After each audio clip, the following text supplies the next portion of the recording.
Le culte d'action de grâce de la révérende pasteur Daniel Krakou a été organisé le dimanche 8 août 2021 au groupe scolaire Sajro Danho-Pierre à Abobo Baoulé. Après l'invocation, les différentes prières et la lecture biblique, la révérende pasteur Daniel Krakou, l'officiante, a choisi pour thème le toucher de Dieu, une marque de distinction. Thème tiré du livre de Ésaïe 6, versets 6 à 7. Une occasion pour la révérende pasteur de mettre l'accent sur la puissance de Dieu dans la vie de l'homme et du chrétien en général. On ne peut entrer en contact avec Dieu et rester le même ou la même. Quand on touche, c'est quelque chose qu'on communique. Parce que par le toucher, c'est un échange qu'on fait. Dieu ne fait aucun compromis avec le mal, avec les vices, avec votre péché et avec le mien. Parce que c'est le mal qui est à l'origine de toutes les détresses, de toutes les calamités et souffrances. Laisse-toi toucher par Dieu. Quand Dieu te touche, il change ta position.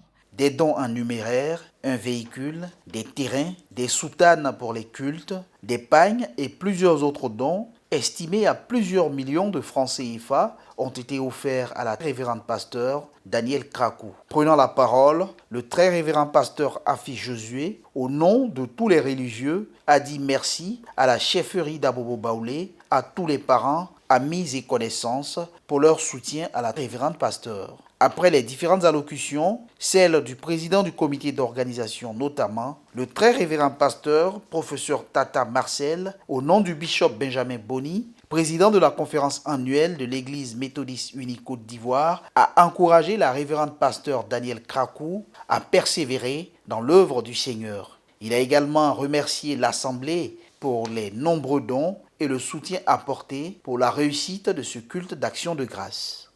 Au nom du bishop, son éminence Benjamin Boni, je tiens à vous adresser les salutations de toute l'Église méthodiste unie Côte d'Ivoire en vous remerciant que le Seigneur vous en sache gré par rapport à tout ce que vous venez de faire, chacun à son niveau, et qu'il vous soit en grâce et en bénédiction pour vous retourner au centuple ce que vous avez apporté comme assistance aux pasteurs et à tous les pasteurs ainsi qu'aux prêtres. Nous disons merci à tous. Que Dieu se souvienne de vous toujours et toujours au nom de Jésus. Amen. À son tour, la révérende pasteur Daniel Krakou a exprimé sa gratitude au Seigneur Jésus-Christ.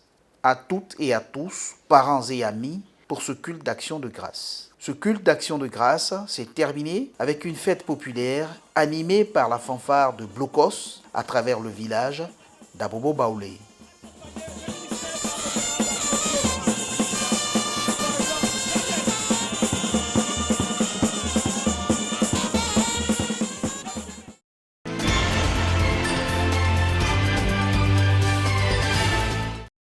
Le mouvement de réveil national méthodiste a organisé du 8 au 14 août 2021 la 17e édition du camp des intercesseurs Modane, Entendez Moïse et Daniel à l'église méthodiste unie Côte d'Ivoire, Temple Galilée du plateau d'Ocuy. Ce camp a eu pour thème principal du courage, thème tiré de Deutéronome 31, verset 6. Autour d'une vingtaine de sous-thèmes, la dizaine d'orateurs, à l'instar du prophète Andréo Nsiba, originaire du Brésil, a enseigné le peuple de Dieu présent à mener une vie de prière, d'audace, de persévérance et d'accomplissement. Dieu permet que certaines personnes entrent dans notre vie pour nous délivrer de la souffrance. Oh yes! Dis ceci, quand le gouvernement de Dieu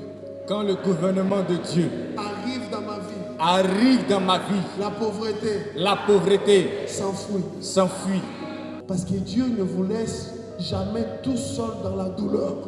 Il dit, quand je marche dans l'ombre de la vallée de la mort, je ne suis pas seul, car tu es avec moi.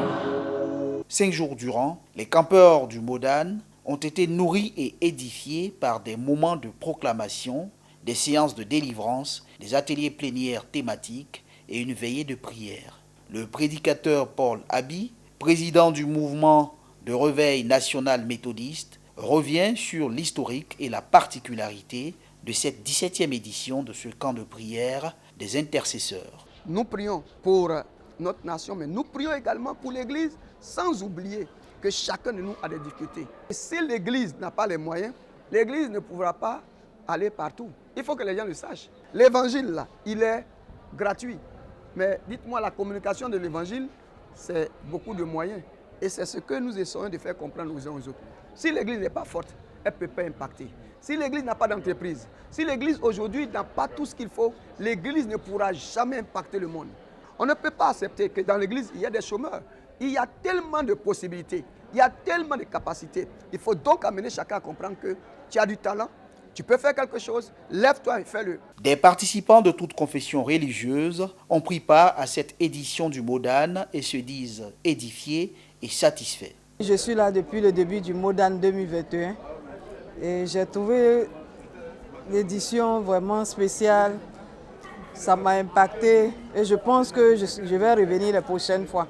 Aujourd'hui, nous constatons vraiment un ralentissement dans la spiritualité et ce mouvement est bienvenu pour pouvoir éveiller les consciences, pour prendre au sérieux la chose spirituelle parce que le spirituel est au premier plan en tout ce qu'on fait. Donc c'est un grand mouvement et j'encourage chacun de nous à y participer parce que les bénéfices qu'on en tire sont nombreux. Le vendredi 14 août, le clou de cette édition du camp Moïse et Daniel Modane a été marqué par un séminaire sur l'entrepreneuriat dans le milieu chrétien et une veillée de prière de 21h à l'aube, programme auquel le peuple de Dieu a massivement participé.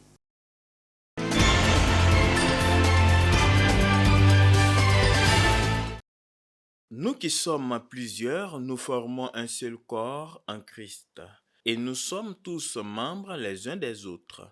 Romains 12, verset 5.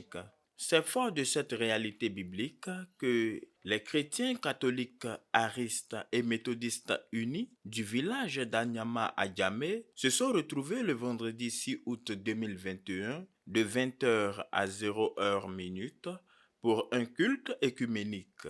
Ce culte, organisé par la chefferie villageoise d'Anyama à Djamé, s'est tenu au foyer polyvalent Ada Noël du dit village. Les porteurs de la parole aristes, catholiques et méthodistes unis se sont succédés pour livrer leur message au peuple de Dieu. Au rang de ceux-ci figure en bonne place le pasteur Weyi Adje Kolovis, en charge de l'église méthodiste unie, Jéhovah Jireh d'Anyama à Djamé, initiateur de l'événement. Nous avons initié ce programme. Axé sans Jésus-Christ, il n'y a pas de développement. Le village d'Anyama à Djamé va à un autre niveau de la vie, du changement. On demande au village d'Anyama à Djamé de se lever car sa lumière arrive. La gloire de Dieu sur Anyama à Djamé. Et pour cela, Anyama à Djamé a désormais un nouveau nom, la Nouvelle Jérusalem.